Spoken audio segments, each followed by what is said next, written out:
murdered brother. NBC's Keith Miller was at the show last night. The beautiful, rich, and famous turned out to support the House of Versace in the first showing since Gianni Versace was murdered 2 months ago.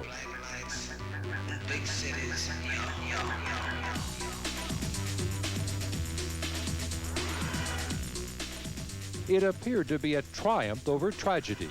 The little sister, Donatella, stepped in to fill the genius of her slain brother. It was very, very pretty, it was very feminine and totally fitting for this summer, so I think she's off to an incredible start. Short and sheer, no buttons, few zippers, and the rest was left to the imagination. It was incredibly sexy, incredibly beautiful, incredibly feminine. So the house lives? The house definitely lives. The biggest names in fashion and film took front row seats in an unusual show of solidarity.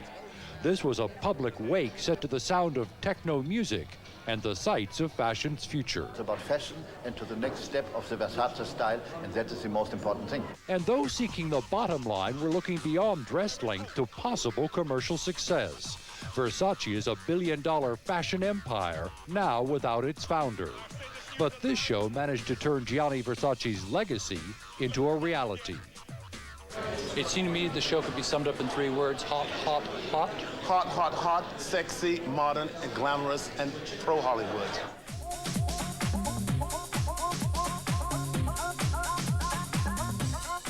The Versace family may have pulled off the impossible, put on a show to impress the critics, please the public, and still make their late brother proud.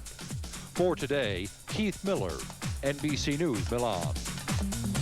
As could be expected, showing her first collection for the House of Versace was extremely emotional for Donatella and all those involved, including supermodel Naomi Campbell, who joins us now from Milan. Naomi, good morning to you. Nice to see you.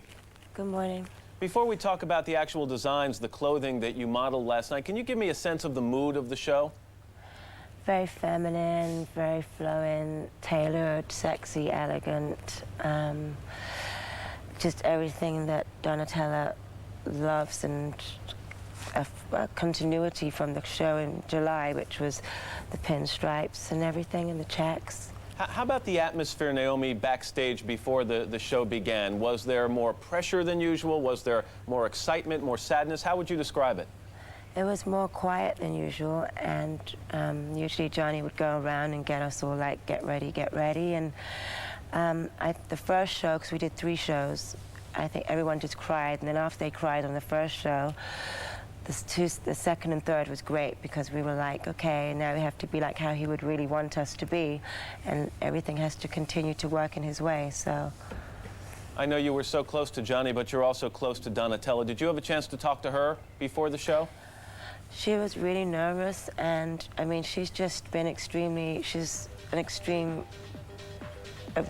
great person. Like, her strength in the last few months has been more than I've ever seen from a woman, and she's really someone to learn from. And I think the whole world is amazed that she did this, and I'm really happy for her that she did this, and I think everyone feels the same way. Yeah, it's really hard to imagine that here's someone who had to go through such public mourning, the loss of a brother, and then just a week later step into the pressure that comes as a result of having to take over the reins of this house of style. She's definitely something and someone that everyone will look to in the future, of like when going through bad times, because she definitely pulled through and kept his name going, and that's what he would want. And I think that's why all of us models decided we have to be here, and this was the only show that I did, so. How do you think she'll change the look of the House of Versace? How will it be different, say, 2 years from now than it was 2 years ago under Gianni Versace? It's going to be 2 years into the future. It's going to be always Gianni Versace, but it's going to be Donatella's way. And I think she's just going to keep it beautiful, elegant. We're always going to have the trademarks of Versace with the mesh. And I mean, I think that everyone's just going to be, you know, very surprised. I was interested to see, as we were watching some scenes before the show just a second ago, and I watched Giorgio Armani walk in, Karl Lagerfeld, Donna Karan. Isn't it unusual for other designers to show up at a fashion show? I don't think it ever happened before in Italian history of shows that all the designers showed up yesterday, and they truly were very that was heartfelt. They wanted to be there and lend their support, and everyone felt it. I mean, the feeling yesterday for everyone was magical at the end, and everyone just clapped for like 20 minutes straight. And, you know, it was just, Johnny was there in spirit. You definitely felt him. And I think he would be, I hope he's happy. You mentioned the tears at the end of the first show. You were crying, the other models were crying. Donatella made a brief appearance and she cried. Will you ever forget being a part of a show like that? No, never. I mean, I'm never going to forget just working with him for 11 years straight like I did, so. But now it's the future, and we have to continue to work in his name, and that's what he would want, is Versace to live his name forever, so that's the most important thing. Well, Naomi Campbell, we thank you for taking time to talk to us today. Thank you. Good luck. It's 8:13.